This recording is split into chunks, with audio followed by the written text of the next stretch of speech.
Bueno, hablamos de tu libro. Vas a lanzar en abril un libro de Sí, inflación. sí, en abril Editorial Planeta lanza un nuevo libro mío que se llama El fin de la inflación. O sea, para los que dicen, necesito un plan integral y necesito llegar a diciembre. O sea, vas a hacer el plan el 11 de diciembre. Ok. O sea, en un día. Si no lo haces vos, lo puede aplicar otro y funciona. Sí, Te da obvio, igual. claro. Vos estás tirando la idea sobre la mesa. Esto es un debate abierto por una Argentina mejor. Bien. Y el libro tiene una primera parte que es todo que se llama Dinero, Precios y Tipo de Cambio. Sí. Chicos, acá trajo los apuntes. Yo Te- les te- quiero te los mostrar. apuntes. No quiero. Miren. Esta es la letra de él y viene con los apuntes. Dale. Sí. Entonces, primera parte acá hay del libro. más. Acá Hay más. Trajo dos libretas. estos son sobre la política monetaria. Mostrales. Sí, cuidado que. Está lleno de papelitos. Sí. A ver. ¿Ves? Bueno, ahí tiene. Las fórmulas. ¿Cómo arranca el libro? El libro arranca con un artículo que, digamos que básicamente es un artículo teórico, Sí. teórico, pero en formato de divulgación. Economía, claro, economía Claro, de manual. Claro, que se llama Dinero, Precios y Tipo de Cambio. Bien. Y ahí Explicás cada cosa. explico el problema, digamos, de la inflación, explico por qué está todo mal esos que hablan de la teoría no monetaria de la inflación, dejo en evidencia la chantada que es eso de la puja distributiva. Bien, está bien Digo, eso. dejo Ahora, en claro te todas hago esas un paréntesis. ¿Vos alguna vez leíste algún paper en el que demuestren algo de eso de la puja distributiva? ¿De la nueva economía monetaria moderna? No, bueno, la teoría monetaria moderna ya está, ya se terminó. Bueno, pero por eso O sea, digo, quedó en claro que es una chantada pero acá se sigue usando eso, ese argumento. Sí, bueno, está bien. Digo, eso en realidad es un argumento que viene de mucho más lejos y es una chantada para financiar al Estado. Pero lo de la puja distributiva es un derivado de algo que Olivera llamaba la teoría no monetaria de la inflación, que tenía que ver con todos los modelos de inflación estructural. Bien. Los modelos de inflación estructural tienen 3 elementos. Digo, esto es importante entenderlo porque si no después se dicen cualquier estupidez. Estamos derribando mitos acá. Claro, exacto. Que hay un montón de estupideces que dicen un montón de economistas, o sea, y que están mal. O sea, los modelos de inflación estructural tienen 3 elementos. Tienen primero lo que se llama el teorema de los precios relativos. Que básicamente, si la demanda de un sector crece más que la otra, digo, ese precio tendería a ser más alto, dada la oferta.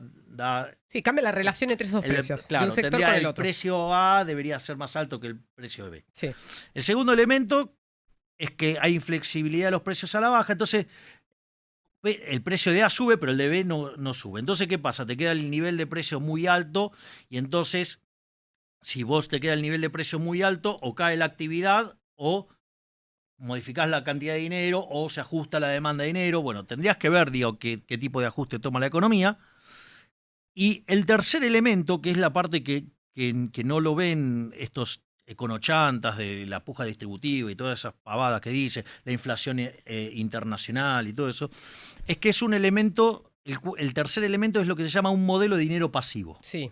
Es decir, la cantidad de dinero se ajusta a un determinado patrón. Y ahí hay varios patrones. Hay uno que se llama patrón mercancía, es decir, que la cantidad de dinero se mueve con el nivel, con los precios, con el nivel de precios. Hay otro que se llama patrón trabajo, que se mueve con el salario. Hay otro que se llama patrón externo, que es cuando vos fijás el tipo de cambio. Y hay otro que se llama patrón crédito, que es el inflation targeting, que el Banco Central determina la tasa de interés. Pero entonces vamos a ver cómo funciona esto. Supongamos que vos tenés la teoría cuantitativa, ¿no? Sí. O sea, para mirar el mercado monetario. Entonces, la cantidad de dinero multiplicado por la cantidad de veces que gira ese dinero en la economía, o sea, la velocidad, eso te va a dar el PBI nominal. O sea, los precios por la cantidad. Sí. O sea, el producto. Entonces, supongamos que por algún motivo, no sé, cambia el precio relativo de A respecto del de B. No me importa, digamos, si tiene que ver con la cosa que fuera, por el momento, y como el precio de A sube y el precio de B no cae, entonces el nivel de precios pasa a ser más alto. Entonces, si yo multiplico, ¿qué pasa? Ahora, M por B es más chico que P por I. Sí.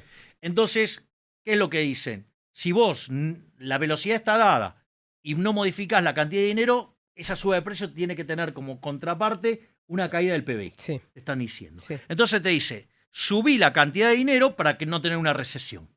Ese es básicamente el argumento. Entonces, suben la cantidad de dinero. Entonces, vos fíjate que la suba de precio es acompañada por una suba de la cantidad de dinero, ¿para qué? Para que el PBI nominal quede estable. Es decir, pero fíjate que en realidad, si vos no hubieras convalidado monetariamente, la inflación nunca hubiera aparecido. Exacto. Pero ¿qué pasa? Como por ley de Walras, ¿qué te dice la ley de Walras? Si n menos un mercado está en equilibrio, el restante también lo está.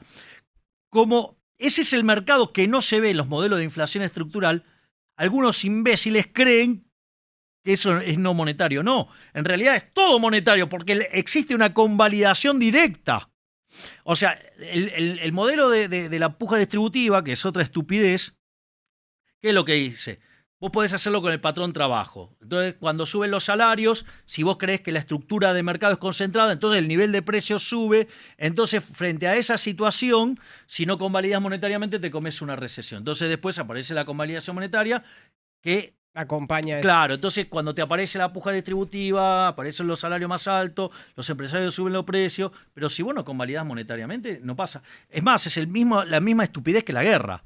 Porque vamos a hacerlo así, yo tengo dos bienes, el A y el B. Suponete que por algún motivo, o sea, se contrae la oferta de A, o sea, con lo cual el precio de A va a tender al alza. Entonces, y suponete el caso tengo unos consumidores recontra cabrones que de ninguna manera quieren dejar de consumir A. O sea, no quieren dejar de consumir A. Con lo cual el precio de A se va a las nubes. Pero hay convalidación del consumo. Wait a minute. Sí. Exacto. Dale. Pero vos fíjate esto.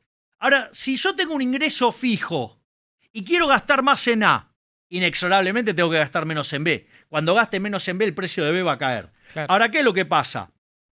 Si yo me encuentro con un banco central que convalida monetariamente, ¿qué es lo que pasa? Yo o sea, el precio de B no cae, entonces el precio de A sube mucho más, pero esto ocurre porque vos tenés una convalidación monetaria, porque si no, yo no puedo, o sea, nominalmente no puedo gastar más. Claro, hay una restricción. Tengo la restricción de presupuesto, Claro. Y la única forma que se me ensancha la restricción de presupuesto es porque está el Banco Central emitiendo más dinero.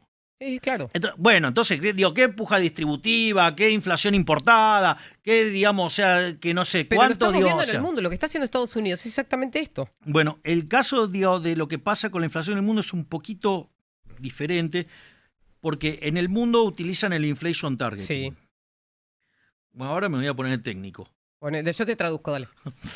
Ahora Dale. no me queda otra que Yo lo ponerme traduzco. técnico. Vos ponete Pues, técnico, yo te hay traduzco. un problema que se llama el problema del ancla nominal. Sí. Cuando vos determinás, o sea, vos... ¿Qué es en Estados Unidos el ancla nominal hoy? Pará. Pero No, pongamos, sí. ponele cosas a las No, variables. es que no tiene el ancla nominal, no tiene ancla nominal, son las expectativas Bueno, en un inflation Pero targeting. ese es el ancla nominal. Bueno, está bien, pero eso tiene una serie de problemas. A ver, supongamos lo siguiente. Vos, cuando demandás dinero, ¿sí? Vos demandás dinero para hacer transacciones, ¿sí? Para comprar bienes, ¿sí? Y vos podés comprar bienes presentes o bienes futuros. O sea, esto que yo acabo de describir es una cosa tremendamente técnica porque tiene que ver con que entonces con que en una función de exceso o de demanda te entren todos los precios de la economía. Entonces, con todos los precios presentes, incluido el salario, vos derivás que el ingreso. Y la relación entre los precios presentes y los bienes y los precios futuros derivás la tasa de interés. Bueno, en los modelos macro, o sea, como es todo medio berreta, siempre meten el ingreso y meten la tasa de interés. Pero en realidad con todos los precios alcanzaría. Pero si la economía está dada así, de poner que está dada, entonces la demanda de dinero está dada. ¿No? Sí. Si tengo dado el ingreso y si tengo dado la tasa Claro, de la interés. propia economía te marca cuál es tu nivel Y de ahí que te derivas la demanda de dinero. Exacto. La demanda real de dinero, o sea, digamos, no la nominal. Y eso tiene que ser igual ¿a qué?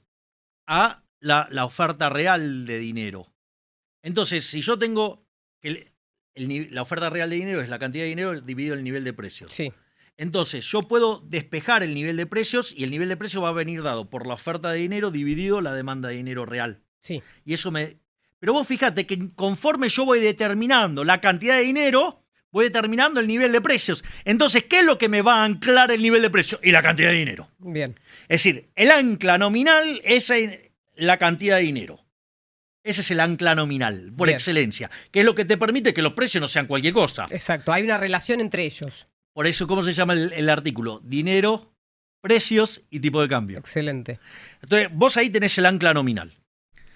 Ahora, cuando vos controlás la tasa de interés, la cantidad de dinero no la determina el Banco Central, la determina la gente. Porque si a esa tasa de interés la gente quiere más dinero, el Banco Central convalida emitiendo más. Sí. ¿Hasta ahí vamos? Sí, sí. Bien, entonces la cantidad de dinero no la determina el Banco Central. Si vos no determinás la cantidad de dinero, los precios quedan a la deriva. O sea, no tenés ancla nominal. Bien. Entonces, ¿pero cómo se resuelve este problema? Vía expectativas. Porque en realidad, yo digamos, la demanda de dinero, digamos, va a estar relacionada con las cosas de hoy, que hoy las conozco, y con la de mañana. ¿Y cómo vinculo hoy con mañana? Con las expectativas de inflación. Con las expectativas pero ahí de inflación. viene una pata muy importante. Sí, porque Dale. esto es importante. Esto ahora se vuelve muy importante. Ahora vamos a explicar la estupidez que hizo Marcos Peña. Me encanta, pero antes quiero que le expliques a la gente, porque vos vas a una velocidad que yo no sé si te pueden seguir respecto a las expectativas. ¿Cómo logra la Fed generar expectativas positivas o negativas? Pará. Entonces, pero primero resolvamos el problema del ancla nominal. Dale. Entonces, cuando yo resuelvo las expectativas de inflación, dada la tasa de interés real, que son los precios relativos, Sí. presente sobre futuro, ¿qué determino? La tasa de interés nominal. Dado el ingreso, ¡pum! Determiné la demanda de dinero. Al determinar la demanda de dinero, determiné la cantidad de dinero y el sistema quedó anclado. Claro, y lo que logra ahí en ese caso el Banco Central es enviar una señal hacia el futuro, porque nadie tiene una bola para saber lo que va a pasar. Exacto. Pero está mandando información. Entonces es clave, digamos, lo que pase con las expectativas. Sí, Entonces, ahora, las expectativas no nacen de un repollo. exactamente. Las expectativas tienen que ver, digo, o sea, a ver, ¿vos le creerías algo al Banco Central de la República Argentina? No, pero Bueno, sí le bien. creería a la Fed. ¿Y qué Bien, está haciendo exacto. Jerome Powell hoy?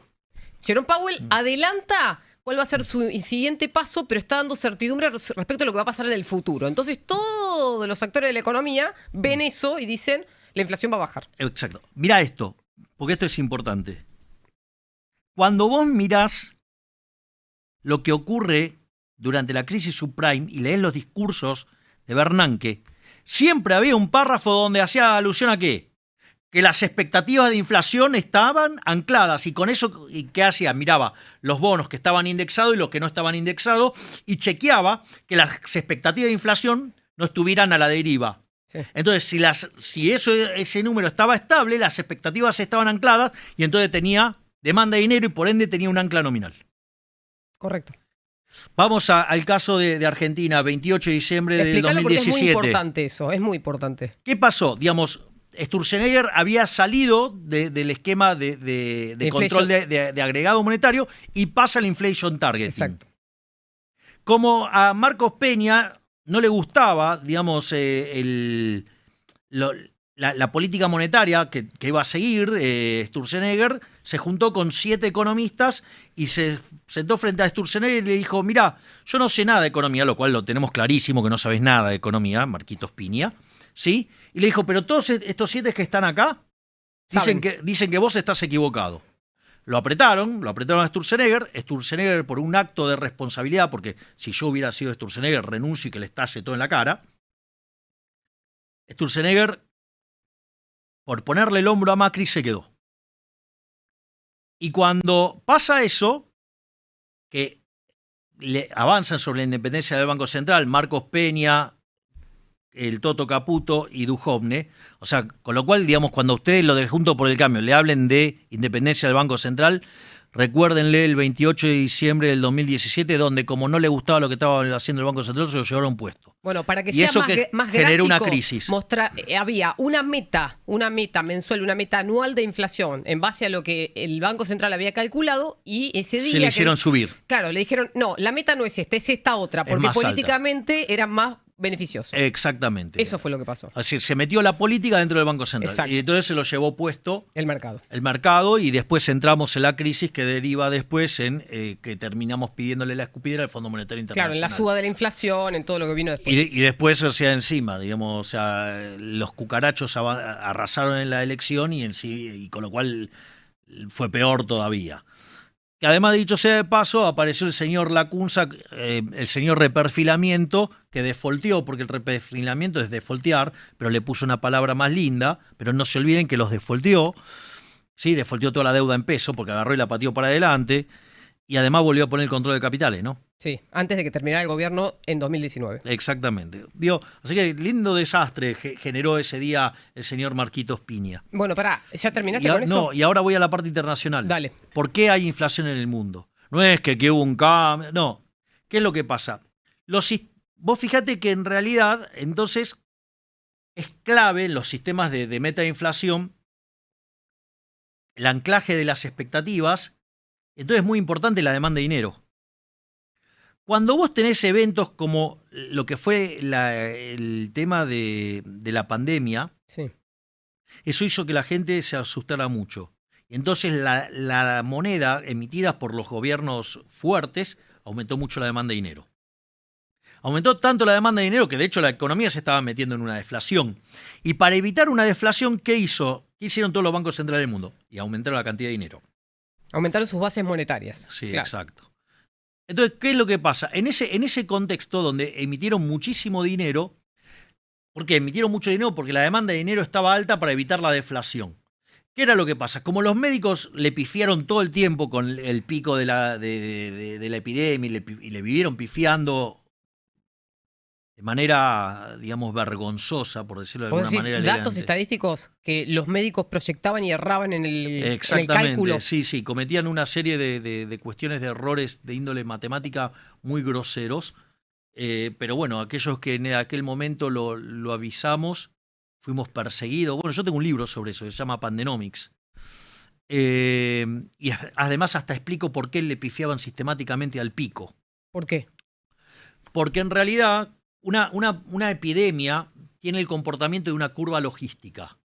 O sea, arranca despacio, se acelera como una exponencial y después empieza a crecer decrecientemente. Eso tiene sentido porque vos tenés un límite poblacional que es 100%. Entonces, en algún momento vas a chocar con el techo. En un momento los infectaste a todos. Claro, y ahí empieza a decrecer la curva. Entonces, en realidad, lo que vos tenés que mirar es...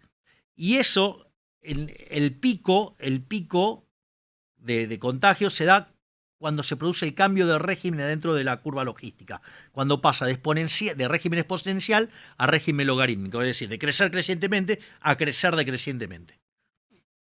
Entonces, en realidad, vos tenías que estar mirando todo el tiempo, tendrías que estar todo el tiempo calibrando esa curva. Pero como no saben de matemática, no calibraban eso, aquellos que pedíamos esto nos trataban de locos, o sea, pedían la censura de aquellos que señalábamos estos errores, es decir, la infectocracia estaba pero súper violenta. Bueno, y no le ha sido gratis esto a Argentina, ¿no? Digamos, porque los errores de la infectocracia, Argentina, si hubiera tenido la cantidad de muertos en línea con el promedio mundial, o sea, siendo un país mediocre, debería haber tenido 30.000 muertos y tuvo 130.000. O sea, esos 100.000 son culpa del gobierno. Ahora, que además perseguía a aquellos que le señalaban los errores. Esperá, hacé doble clic ahí porque te metiste en Argentina de nuevo después de la pandemia. Me interesa el periodo post-pandemia hasta hoy respecto de lo que fue pasando con la economía. Claro, ¿qué es lo que pasa? Una vez que se termina la pandemia, el pánico baja. Exacto. La demanda de dinero cae y como los bancos centrales quedaron todos expandidos y vos no podés sacar toda esa plata rápidamente, ¡pum!, te embocaron con la inflación. Bien. Por eso pasó ves, en el mundo. Lo que pasa es que acá somos más lentos para movernos. Bueno, acá tenés 250.000 problemas más. Está bien. Pero vos fijate que el gobierno de Alberto se jactaba... a ver, Álvarez el Gil decía en un artículo de Pravda 12 que emitir hacía bajar la inflación. Y está el artículo, Sí, sí, me acuerdo. Está el artículo. Y en realidad lo que En realidad, la pregunta del título del artículo es algo así como, ¿vieron que emitir no genera inflación? No, bueno, pero fue más allá en el artículo, ¿no? Sí. Y él termina diciendo que emitir baja la inflación. O sea, una barrabasada. En realidad, cuando se dan este tipo de situaciones que la gente se asusta y necesita, digamos, o sea, no sabía si iba a poder hacer las transacciones o no, si iba a tener plata o no, te mandás más dinero. ¿Y eso qué generó? Que la tasa de inflación se desacelerara por dos elementos. Uno, por el aumento de la aversión al riesgo, que vos necesitabas tener peso para hacer las transacciones, y la otra es del apretón monetario que había pegado San Leiris. Sí. Después de que se patinaron 7.000 palos Sturzenegger y 15.000, menos, digo, Federico habrá patinado 3.000, 4.000. Caputo se patina a 15.000 millones y después el resto, lo hace Salderis hasta que termina, de poder dejar fija la cantidad de dinero y pasa a un esquema de control de agregado monetario. Y eso, el efecto, como la política monetaria tiene rezagos, los beneficios de ese apretón monetario los recibe, ¿qué, Alberto? En el 2020. Durante el 2019 y el 2020, que es la desaceleración de la inflación. Exacto. Entonces, este zapallo decía que emitir no causaba inflación y lo que estabas viendo era los efectos del apretón monetario de Salderis y el aumento de la demanda de dinero. Esa conjunción hizo que la inflación se desacelerara al 36%. Claro. Pero, en 7-8 meses. Pero después empezaron a emitir nuevamente porque necesitaban dinero. No, seguían emitiendo. Emitieron 16 puntos del PBI en 3 años. Desde que asumió Alberto hasta hoy. Una base en torno a 5 puntos del PBI. ¿Y hoy cuánto está la inflación según tus cálculos? Porque vos proyectás también... No, yo no proyecto. Bueno, pero tomás estimaciones de otros... No, yo lo que digo es, mirá, los números monetarios no cierran. Si yo miro a ver, primero porque si la inflación es siempre y en todo lugar un fenómeno monetario que se genera por un exceso de oferta de dinero, ya sea o porque aumenté la oferta o porque cayó la demanda o porque pasaron las dos cosas a la vez, yo tengo un impacto en precio. Ahora, ese impacto en precio no es instantáneo, tarda 2 años, ponele. Sí. Entonces, yo tengo un problema entonces con la emisión monetaria pasada. Sí. Si yo emití 16 puntos del PBI en los últimos 3 años, por más que yo corte hoy con la emisión monetaria... Tenés como si fuera una inercia, sigue para adelante. Sí, no lo llamamos inercia porque, digamos, después vienen los chantas de... Bueno, pero es como un efecto de inercia. Cuando vos frenás el auto y queda resbalando. Está bien, no, pues se llama, yo lo llamo rezago. Bueno, rezago. Sí, dejar estela, no sé cómo decirlo en criollo. Porque ya lo emetiste, en realidad, digamos, o sea, tenés que terminar de limpiar ese efecto. Es todo ese residuo que queda. Bien. Exacto, esa es la mejor palabra. Ese es el primer punto. El segundo punto es tener un problema con la emisión presente por el déficit fiscal. Claro. Y tenés un problema con la emisión futura, que son las LELIQs. Para que te des una idea, la relación de los pasivos remunerados, LELIQs, bases contra base monetaria, hoy estamos en los mismos niveles que teníamos al inicio de 1989, o sea, en la antesala de la hiper. Entonces, yo tengo que... Además, emito, o sea, aparte de esas, se emiten a un 107% de tasa de interés. Quiere decir que de acá a un año yo duplico eso. Con lo cual, la relación se va a 4-1, 5-1. Y esa relación 5-1, además, le tenés que sumar el déficit fiscal que van a financiar con emisión monetaria. Con lo cual vas a estar en 6, 7... Esto explota, Julieta, explota. Digo, o sea, no sé cuándo, porque el tiempo es del creador, pero va a explotar. No sé cuándo. Salvo que haya un cambio de gobierno y un cambio de tendencia en ese sentido. ¿O no llegamos a eso? Vas a tener que hacer un trabajo muy grande para limpiar el balance del Banco Central. Y si ganás vos, lo vas a tener que hacer vos. Yo no tengo problema. Yo esto lo tengo diseñado con 2 esquemas distintos de dolarización. Y si yo no puedo avanzar en un esquema de dolarización, competencia de moneda, pero para simplificar... Es muy largo decir la salida del peso a claro, la eliminación del banco, claro, la eliminación del Banco Central. Y si no se puede hacer eso, también, digamos, o sea, obviamente, que como nosotros vamos a avanzar, lo que vamos a hacer es avanzar mucho más rápido sobre el ajuste fiscal. Sí. Y el único problema es que si no podemos eliminar el Banco Central, va a tardar más tiempo la baja de la inflación, porque tenés que recrear la demanda de moneda de una moneda que no tenés. Claro. Porque Argentina en realidad no tiene moneda. Entonces, ¿qué es lo que pasa? En ese contexto, la diferencia es a la velocidad a la cual vos bajás la tasa de inflación. Por lo tanto, te das cuenta, plan integral, que lo tenés que tener ahora el plan. Si no quiere decir que le estás mintiendo a la gente. O porque lo tenés y no se lo querés contar, estás mintiendo. O directamente no lo tenés, con lo cual estás mintiendo. O sea, no te importa dónde te metas, plan integral, estás mintiendo. O sea, sos un mentiroso, porque sos un colectivista. Y en realidad lo que querés es arruinarnos a todos los argentinos, porque a vos lo que te gusta es cobrar impuestos para hacer obras públicas que te dejen un lindo dividendo. ¿Y qué vamos?